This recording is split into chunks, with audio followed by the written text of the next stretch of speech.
My name is Emily, and I'm 60 years old. When I learned that loneliness doesn't always arrive with noise or warning, sometimes it slips in quietly, dressed in familiar faces, speaking in gentle lies told by the people you love most. The message from my son appeared on my phone at exactly 3:17 p.m. Mom, dinner tonight is cancelled. Something came up, I'll call you later.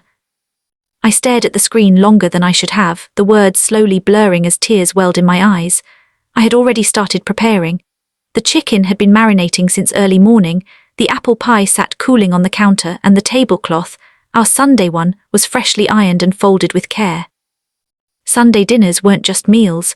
They were our tradition, mine and my son Daniel's, ever since his father passed away 12 years ago. I typed back a simple reply, "Oh, all right, take care." Then I sat at the kitchen table, staring at the empty chair across from me, and tried to convince myself not to read too much into it. The weight of quiet. After my husband Robert died, the house became unbearably large and painfully silent. Daniel was 28 then, already living on his own, but every Sunday he came back home. Sometimes he came alone, sometimes with friends, sometimes with whichever woman he was dating at the time. I never cared. The noise, the laughter, the mess, it all made the house feel alive again. Years passed. Daniel married Laura, a polite woman with careful smiles and guarded warmth. They had 2 children, my grandchildren, whom I loved with a fierce, almost aching devotion. Slowly, Sunday dinners moved from my house to theirs. "It's easier with the kids," Daniel said. I nodded and told him I understood, or at least I told myself I did. Still, I was always invited. Until that message. Dinner cancelled.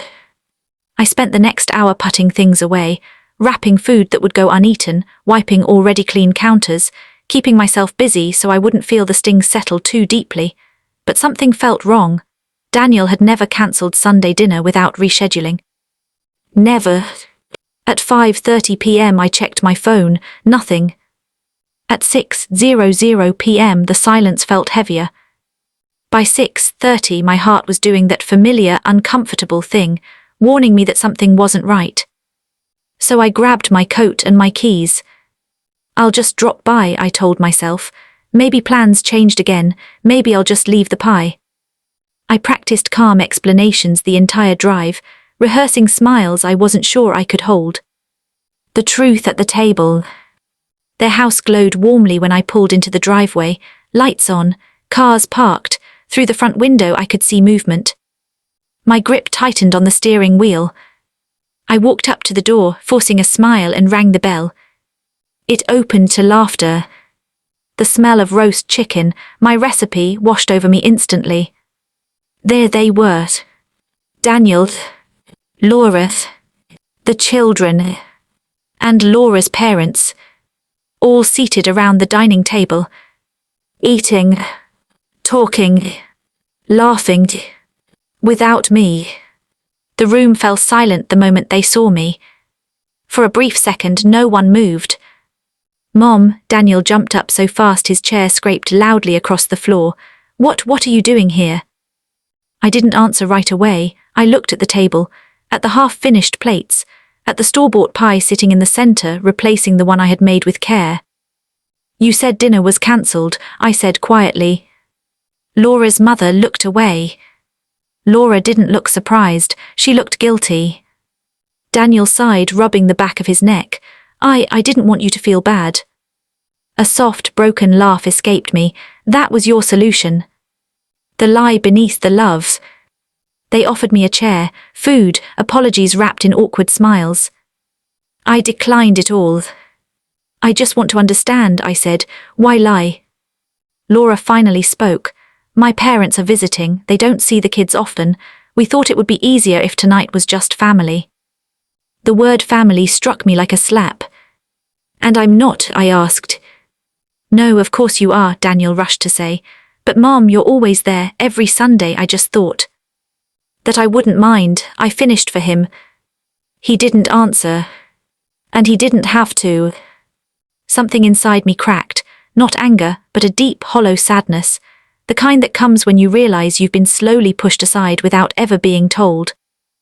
I would have understood the truth, I said softly. I raised you to be honest, Daniel. He looked like a little boy then, ashamed, cornered by his own choices. I didn't want to hurt you, he whispered. I nodded, and yet here we are. The drive home. I left soon after. No yelling, no scenes, just a quiet goodbye. The drive home felt longer than usual. Every red light gave my thoughts time to wander. Was I too present, too involved, too available? At 60, you start questioning your place in other people's lives. You wonder if you've become an obligation instead of a joy. When I reached home, the silence greeted me like an old companion.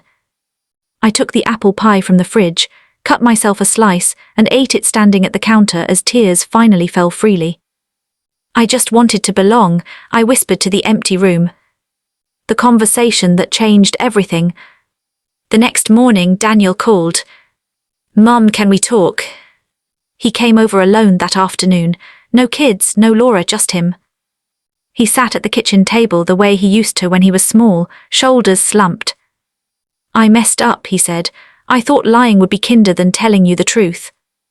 I sat across from him. Why didn't you just tell me you wanted one dinner without me? He rubbed his face. Because I was afraid that admitting it would make me a bad son. Honesty doesn't make you bad, I said gently. Dishonesty does.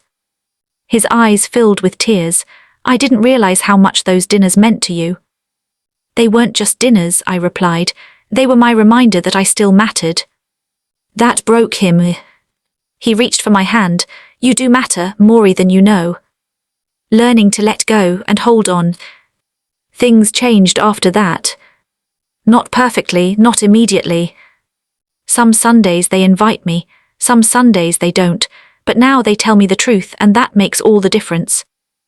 I learned to build a life beyond waiting for invitations. I joined a book club, I started volunteering, I even took a painting class, something I had always postponed. Daniel learned that protecting someone's feelings with a lie only creates deeper wounds. Together, we learned that love doesn't mean constant presence. It means honesty, respect, and the courage to make space. Moral of the story. Honesty may feel uncomfortable in the moment, but it prevents lasting pain.